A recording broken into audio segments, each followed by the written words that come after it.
Hello दोस्तों, स्वागत है आप सभी का आपके यूट्यूब चैनल एसएससी यूनिवर्स में। और दोस्तों, आज की वीडियो में हम बात करेंगे पावर ऑफ प्रेसिडेंट या राष्ट्रपति की शक्तियों के बारे में। दोस्तों, जैसा कि आप सभी जानते हैं, सबसे पहले राष्ट्रपति की शक्तियों में आती हैं एग्जीक्यूटिव पावर या कार्यकारी शक्ति। कि इसमें राष्ट्रपति council of minister by the article 77(3), यानी कि जो राष्ट्रपति होता है वह काउंसिल ऑफ मिनिस्टर या फिर जो मंत्रिपरिषद होता है उनमें शक्तियों का बंटवारा करता है प्रधानमंत्री की सहायता से, और प्रधानमंत्री को सलाह भी देता है जो मंत्रिपरिषद होता है उसके निर्माण के लिए। इसके के साथ साथ दोस्तों, हम सभी जानते हैं कि संघ का शासन हमेशा राष्ट्रपति के द्वारा चलाया जाता है। इसलिए संघ के जितने भी सभी बड़े ऑफिसर होते हैं या पदाधिकारी होते हैं उनकी नियुक्ति राष्ट्रपति के द्वारा की जाती है। इसमें आता है दोस्तों अटॉर्नी जनरल, या जिसे हम हिंदी में कहते हैं महान्यायवादी। उसके बाद दोस्तों आता है सॉलिसिटर जनरल, या उसे हम हिंदी में बोलेंगे महाधिवक्ता। उसी के साथ साथ दोस्तों आते हैं गवर्नर ऑफ स्टेट्स या फिर राज्यों के राज्यपाल, और जज of high court and supreme court, और जिसमें आ जाते हैं सुप्रीम कोर्ट और हाई कोर्ट के जज भी। इसी के साथ साथ दोस्तों राष्ट्रपति नियुक्ति करता है इलेक्शन कमीशन की, जिसमें कि जो इलेक्शन कमीशन के जो मुख्य आयुक्त होते हैं उनका, या फिर चीफ इलेक्शन जो कमिश्नर होते हैं उनकी नियुक्ति राष्ट्रपति के द्वारा की जाती है। इन्हीं के साथ साथ दोस्तों चेयरमैन ऑफ फाइनेंस कमीशन की नियुक्ति भी राष्ट्रपति के द्वारा की जाती है। यूपीएससी के चेयरमैन और दोस्तों एम्बेसडर ऑफ इंडिया की नियुक्ति भी राष्ट्रपति के द्वारा ही की जाती है। और दोस्तों इससे आगे chairman of official language commission की नियुक्ति भी, या कमिश्नर की नियुक्ति भी किसके द्वारा की जाती है? राष्ट्रपति के द्वारा। चलिए दोस्तों अब बढ़ते हैं आगे। इसी के साथ दोस्तों हमारे राष्ट्रपति की कुछ लेजिस्लेटिव पावर्स या विधायी शक्तियाँ भी होती हैं, जिसमें सबसे पहले नंबर पर आती है आर्टिकल 79 के according president is a part of parliament, यानी कि जो राष्ट्रपति होंगे वो संसद के अभिन्न अंग होंगे। यह बात बताई गई है आर्टिकल 79 में। इसी के साथ दोस्तों आर्टिकल 85 में बताया गया है कि अगर राष्ट्रपति चाहे तो दोनों सदनों को सभा में बुला सकते हैं, और अगर राष्ट्रपति चाहें तो लोकसभा को भंग भी कर सकते हैं। लेकिन दोस्तों राष्ट्रपति लोकसभा को 6 महीने से ज़्यादा के लिए भंग नहीं कर सकते। इसके बाद दोस्तों आता है आर्टिकल 108 या 108, जिसमें बताया गया है कि अगर कोई डिस्प्यूट हो या किसी तरह का कोई भेदभाव उन्हें नज़र आ रहा है तो दोस्तों डिस्प्यूट होने पर वे राज्यसभा और लोकसभा दोनों को एक साथ उनका जॉइंट सेशन बुला सकते हैं। और दोस्तों यह चीज़ ली गई है दोस्तों ऑस्ट्रेलिया से। अगर आपसे क्वेश्चन में यह पूछा जाए कि जॉइंट सेशन कहाँ से लिया गया है भारतीय संविधान में, तो दोस्तों यह ऑस्ट्रेलिया से लिया गया है। दोस्तों जॉइंट सेशन बुलाने के बाद राष्ट्रपति जॉइंट सेशन को स्टार्ट करते हैं, लेकिन जो इसकी अध्यक्षता होती है वह की जाती है जो भी हमारा स्पीकर ऑफ लोकसभा होते हैं उनके द्वारा। कभी आपसे क्वेश्चन पूछा जाए कि स्पीकर ऑफ लोकसभा या फिर जॉइंट सेशन की शुरुआत कौन करता है या उसकी अध्यक्षता कौन करता है, कि जॉइंट सेशन की अध्यक्षता कौन करता है, तो दोस्तों वो होगा स्पीकर ऑफ लोकसभा। इसी के साथ साथ दोस्तों राष्ट्रपति की अंतिम स्वीकृति के बिना कोई भी विधेयक पास नहीं किया जा सकता। अगर राष्ट्रपति चाहें तो वह किसी भी विधेयक को या बिल को खारिज कर सकते हैं, या फिर उन्हें उस बिल को पुनः विचार के लिए भेज सकते हैं।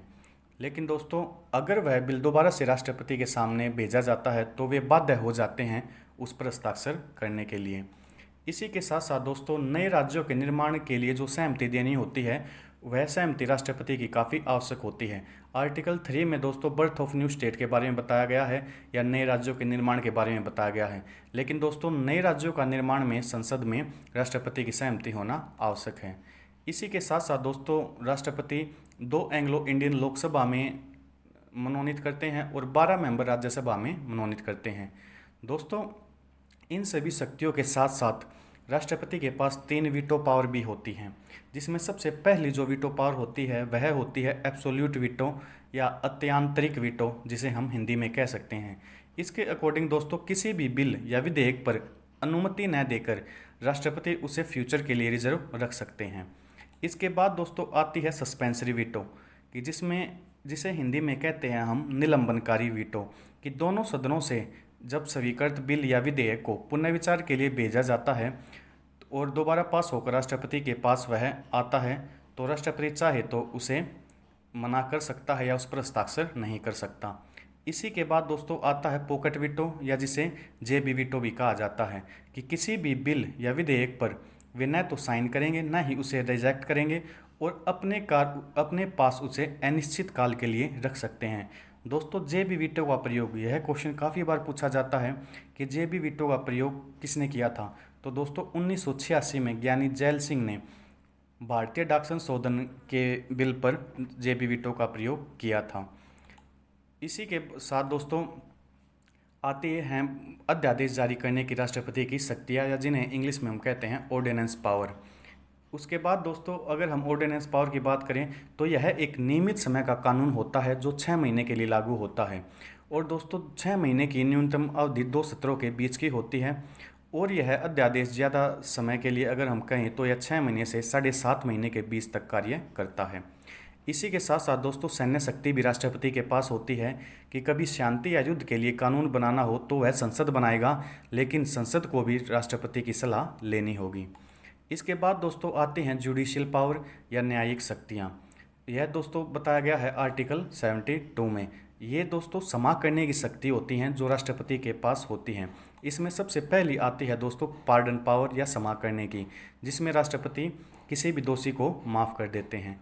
इसके बाद दोस्तों आती है रिप्राइव या परिविलंबन की, जिसमें राष्ट्रपति जी सज़ा को स्थायी रूप से टाल देते हैं, या अगर उस सज़ा को बाद में लगाया जाता है तो राष्ट्रपति के द्वारा ही लगाया जाता है।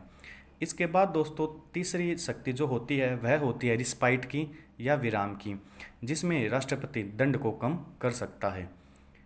और दोस्तों यह कुछ मेन सिचुएशन में ही होती है, जैसे कि अगर दोषी कोई गर्भवती महिला हो या वह कोई किसी अन्य दौर से जो भी मेडिकली या फिर वो फिजिकली अगर ठीक नहीं है तो राष्ट्रपति इस शक्ति का प्रयोग कर सकते हैं। इसके बाद दोस्तों आती है हमारी जो राष्ट्रपति की शक्ति होती है वह चौथी क्षमा करने की, रिमिशन जिसे कहा जाता है, या परिहार। इसमें दोस्तों सज़ा की मात्रा में कमी कर दी जाती है। और दोस्तों इसी के साथ हमारी पांचवी शक्ति जो राष्ट्रपति के पास होती है वह होती है कम्यूटेशन या लघुकरण की शक्ति। इसमें दोस्तों जो कैपिटल पनिशमेंट होती हैं तो राष्ट्रपति उसको छोटा कर देते हैं, जैसे कि आजीवन कारावास की सज़ा होती है। दोस्तों अगर किसी को मृत्युदंड है तो राष्ट्रपति उसे माफ़ करके आजीवन कारावास में बदल सकते हैं। इसके बाद दोस्तों आती हैं कुछ इमरजेंसी पावर भी जो राष्ट्रपति के पास होती हैं, जैसे कि article 352 provision of national emergency, या फिर जिसे हम कहेंगे राष्ट्रीय आपातकाल, कि अगर राष्ट्रपति चाहे तो राष्ट्रीय आपातकाल लगा सकता है। इसके साथ दोस्तों आता है आर्टिकल 356 जिसमें बताया गया provision of president rule in state, कि अगर राष्ट्रपति को कुछ गलत नज़र आता है तो वह किसी विशेष राज्य में राष्ट्रपति शासन का प्रावधान कर सकता है और खुद वहाँ पर शासन कर सकता है। इसके बाद दोस्तों आता है आर्टिकल 360 जिसमें बताया गया है प्रोविज़न ऑफ फाइनेंस इमरजेंसी के बारे में या वित्तीय आपातकाल के बारे में। दोस्तों इसके बाद आता है राष्ट्रपति की वित्तीय शक्तियाँ। दोस्तों आर्टिकल 112 में जैसा कि हम सभी जानते हैं हमारा एनुअल फाइनेंशियल स्टेटमेंट इसमें या यूनियन बजट जिसे हम कहते हैं यह आर्टिकल 112 में आता है। लेकिन आर्टिकल 117 में यह क्या कहा गया है कि financial bill can not be pass without permission of president, कि राष्ट्रपति की सहमति के बिना या अनुमति के बिना कोई भी फाइनेंशियल बिल पास नहीं किया जा सकता। इसी के साथ दोस्तों आता है कंटिजेंसी फंड या आकस्मिक निधि, के दोस्तों जो कंटिजेंसी फंड होता है इसमें राष्ट्रपति किसी यह होता है आकस्मिक निधि होती है कि अगर कोई भी बाई चांस दुर्घटना या कोई भी ऐसी आकस्मिक स्थिति आ जाती है कि पैसों की ज़रूरत हो तो राष्ट्रपति इसको अलाउ कर देता है, लेकिन इसमें राष्ट्रपति की सहमति होनी आवश्यक है। इसके बाद दोस्तों आता है कि राष्ट्रपति को पूर्ण अधिकार है कि वह किसी को भी वित्तीय सहायता दे सकता है, लेकिन वो देगा वह कंटिजेंसी फंड या आकस्मिक निधि में से।